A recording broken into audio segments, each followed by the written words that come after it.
नमस्कार। आप देख रहे हैं बिहार प्राइम 24, बिहार की आवाज़, देश दुनिया की पहचान।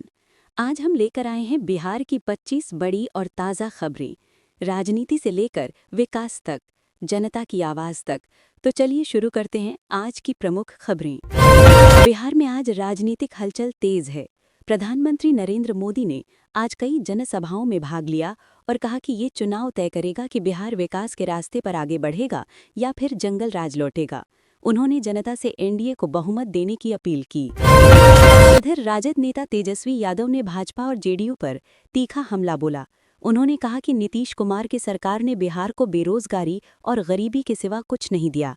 उन्होंने वादा किया कि महागठबंधन की सरकार बनी तो युवाओं को सम्मानजनक रोजगार मिलेगा। मगध क्षेत्र की 26 सीटें इस बार एनडीए के लिए सिरदर्द बनी हैं। पिछले चुनाव में यहां से 20 सीटें हारने के बाद भाजपा जेडीयू गठबंधन ने इस बार नई रणनीति अपनाई है। दलित और पिछड़ा वर्ग के वोटरों को साधने की पूरी कोशिश हो रही है। चुनाव के मद्देनजर सुरक्षा व्यवस्था कड़ी कर दी गई है। त्रिपुरा स्टेट राइफल्स के 400 से अधिक जवान बिहार में तैनात किए जा रहे हैं ताकि मतदान शांतिपूर्ण और निष्पक्ष रूप से संपन्न हो सके। बिहार पुलिस सब इंस्पेक्टर भर्ती 2025 के लिए आवेदन की अंतिम तारीख आज है। कुल 1799 पदों के लिए उम्मीदवार बीपीएसएससी की वेबसाइट पर आवेदन कर सकते हैं। युवाओं में इस भर्ती को लेकर उत्साह देखा जा रहा है। छठ पूजा की तैयारियां पूरे जोश में चल रही हैं। राजधानी पटना समेत सभी जिलों में घाटों की सफाई और सुरक्षा का काम पूरा किया जा रहा है। स्कूलों में 25 से 29 अक्टूबर तक अवकाश घोषित कर दिया गया है ताकि लोग पर्व की तैयारी में शामिल हो सकें। पटना में सुबह से हल्का कोहरा और ठंडी हवाओं के साथ मौसम सुहावना बना हुआ है। लोगों ने छठ घाटों पर पूजा की तैयारी शुरू कर दी है। मौसम विभाग ने बताया कि छठ के दिन सूर्योपासना के समय आसमान साफ रहेगा और तापमान में हल्की गिरावट आ सकती है। ठंडी हवाओं के कारण सुबह सुबह बाजारों में रौनक कम दिखी, लेकिन दिन चढ़ने के साथ चहल पहल बढ़ी। बेगूसराय जिले में एक दर्दनाक सड़क हादसे में 2 लोगों की मौत हो गई और 3 लोग गंभीर रूप से घायल हुए हैं। हादसा NH-31 पर हुआ जब एक तेज रफ्तार ट्रक ने बाइक को टक्कर मार दी। पुलिस ने सभी घायलों को नजदीकी अस्पताल में भर्ती कराया है और चालक की तलाश शुरू की है। प्रशासन ने मृतकों के परिजनों को मुआवजा देने की बात कही है। गया जिले में छठ पूजा को लेकर सुरक्षा व्यवस्था कड़ी कर दी गई है। प्रशासन ने सभी घाटों पर ड्रोन से निगरानी शुरू कर दी है ताकि भीड़ नियंत्रण में रहे। जिला प्रशासन ने महिला पुलिस बल की भी तैनाती की है और मेडिकल टीमों को तैयार रखा है। श्रद्धालुओं से अपील की गई है कि वे घाटों पर नियमों का पालन करें।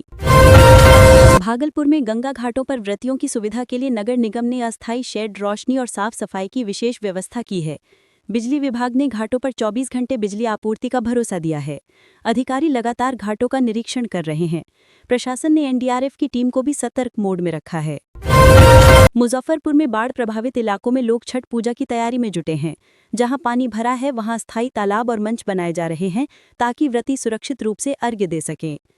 स्थानीय स्वयंसेवक सफाई कार्यों में जुटे हैं। प्रशासन ने नावों की व्यवस्था भी की है। श्रद्धालु कठिन परिस्थितियों के बावजूद पर्व को पूरे उत्साह से मना रहे हैं। दरभंगा में विधानसभा चुनाव के मद्देनजर पोस्टर वॉर तेज हो गया है। शहर की हर गली और मोहल्ले में राजनीतिक दलों के झंडे, बैनर और होर्डिंग्स लगे हैं। प्रत्याशी लगातार रोड शो और नुक्कड़ सभाएं कर रहे हैं। प्रशासन ने मॉडल कोड ऑफ कॉन्डक्ट के उल्लंघन पर सख्ती की चेतावनी दी है। सीतामढ़ी में एक निजी स्कूल ने छठ पूजा की सुंदर झांकी लगाई है जिसने लोगों का दिल जीत लिया है। झांकी में परंपरा और आधुनिक तकनीक का सुंदर मिश्रण दिखाया गया है। स्थानीय कलाकारों ने सूर्य देवता की आराधना पर सांस्कृतिक प्रस्तुति दी। बच्चे और अभिभावक दोनों कार्यक्रम में शामिल होकर भावुक हो गए। समस्तीपुर जिले में रेल प्रशासन ने छठ पर्व को देखते हुए कई अतिरिक्त ट्रेनें चलाने की घोषणा की है। यात्रियों की बढ़ती भीड़ को देखते हुए प्लेटफॉर्म पर सुरक्षा बलों की तैनाती बढ़ा दी गई है। टिकट काउंटरों पर भीड़ को नियंत्रित करने के लिए अतिरिक्त कर्मी लगाए गए हैं। रेलवे ने यात्रियों से सावधानी बरतने की अपील की है।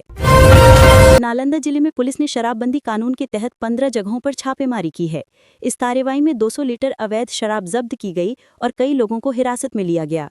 पुलिस ने स्पष्ट किया कि पर्व के दौरान शराब की बिक्री या सेवन पर सख्त कार्रवाई की जाएगी। प्रशासन ने शांति बनाए रखने की अपील की है। अररिया में बढ़ती ठंड के साथ ही नगर परिषद ने अलाव जलाने की व्यवस्था शुरू कर दी है। सभी वार्डों में गश्ती दलों को तैनात किया गया है ताकि जरूरतमंदों को ठंड से राहत मिल सके। प्रशासन ने रात के समय फायर ब्रिगेड और मेडिकल टीम को भी अलर्ट पर रखा है। लोगों से घर के बाहर कचरा न जलाने की अपील की गई है। पूर्णिया में स्वास्थ्य विभाग ने छठ पूजा के अवसर पर सभी प्रमुख घाटों पर मेडिकल कैंप लगाने का निर्णय लिया है। इन कैंपों में डॉक्टरों और नर्सों की विशेष टीम मौजूद रहेगी। श्रद्धालुओं को फ्री प्राथमिक उपचार और पानी की सुविधा दी जाएगी। जिला प्रशासन ने कहा है कि कोई भी व्रती बिना सहायता के नहीं रहेगा। कटिहार में चुनावी प्रचार के दौरान इंडिया और महागठबंधन के समर्थकों के बीच झड़प हो गई। घटना में कुछ लोग घायल हुए हैं। पुलिस ने तत्काल मौके पर पहुंचकर स्थिति को नियंत्रण में लिया। दोनों पक्षों के खिलाफ मामला दर्ज किया गया है। प्रशासन ने राजनीतिक दलों से संयम बरतने की अपील की है। सीतामढ़ी में किसान धान की कटाई में पूरी तरह व्यस्त हैं।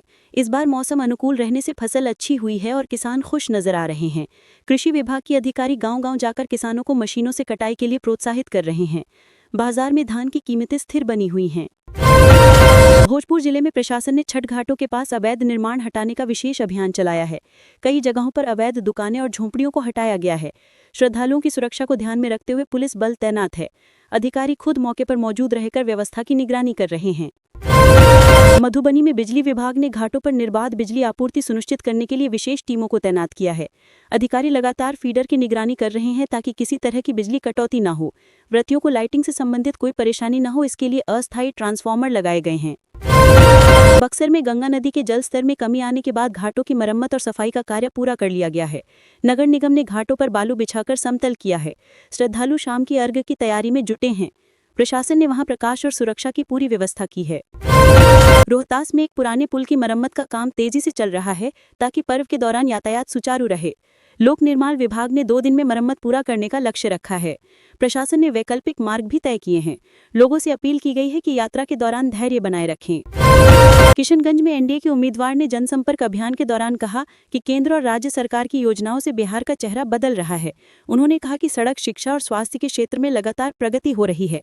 जनता से समर्थन की अपील करते हुए उन्होंने छठ पर्व की शुभकामनाएं दी। औरंगाबाद में पुलिस ने छठ पर्व के दौरान डीजे और पटाखों के इस्तेमाल पर पूर्ण प्रतिबंध लगाया है। एसपी ने सभी थाना क्षेत्रों को सख्ती से पालन के निर्देश दिए हैं। शांति व्यवस्था बनाए रखने के लिए पुलिस की अतिरिक्त टुकड़ियां तैनात हैं। प्रशासन ने श्रद्धालुओं से नियमों का सम्मान करने को कहा है। पटना जंक्शन पर यात्रियों की भारी भीड़ के कारण रेलवे ने तौर पर प्लेटफॉर्म टिकट की बिक्री रोक दी है। यात्रियों की सुरक्षा और भीड़ नियंत्रण के लिए अतिरिक्त पुलिस बल तैनात किया गया है। स्टेशन परिसर में घोषणाओं के जरिए यात्रियों को जागरूक किया जा रहा है। तो ये थी बिहार की आज की 25 बड़ी खबरें। राजनीति से लेकर जनजीवन तक की हर हलचल। ऐसी ही ताज़ा खबरों के लिए जुड़े रहिए बिहार प्राइम 24 के साथ। अगर वीडियो पसंद आया हो तो लाइक, कमेंट, शेयर करें और सब्सक्राइब करना ना भूलें। धन्यवाद।